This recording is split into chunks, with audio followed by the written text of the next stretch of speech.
ఇప్పుడు మనం శ్రీముఖ లింగేశ్వర ఆలయం వెళ్తున్నాము. ఇది శ్రీకాకుళం జిల్లాలోని వంశధార నది తీరంలో ఉంది.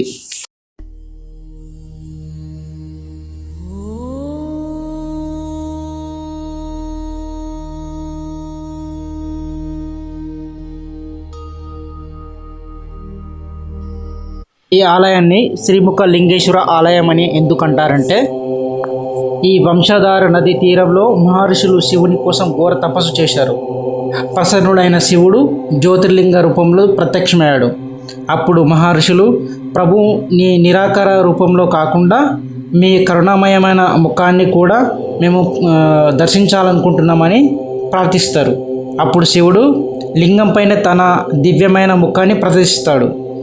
అందుకే ఈ ఆలయాన్ని శ్రీముఖ లింగేశ్వర ఆలయం అంటారని ఇక్కడి స్థల పురాణం చెప్తుంది.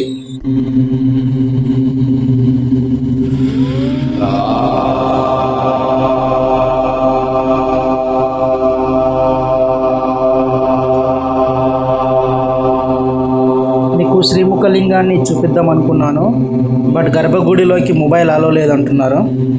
ఇది లిపి వచ్చేసి పాలి లిపి అంటున్నారు. ఈ ఆలయం కళింగ రాజులైన తూర్పు గంగ రాజుల కాలంలో నిర్మించారు, అంటే 9-10వ శతాబ్దంలో. భారతదేశంలో ముఖలింగాలు చాలా అరుదు.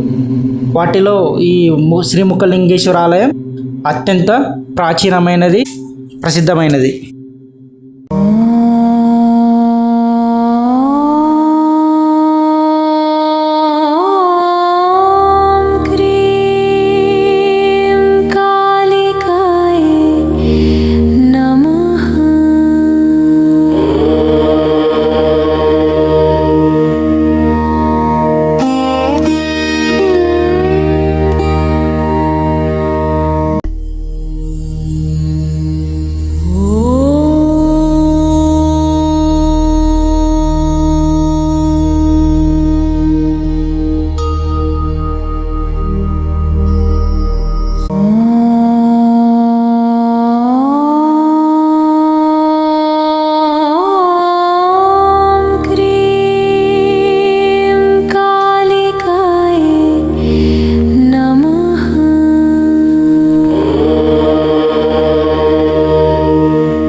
ఇదిగో స్వస్తిక్ సింబల్ కూడా ఉంది.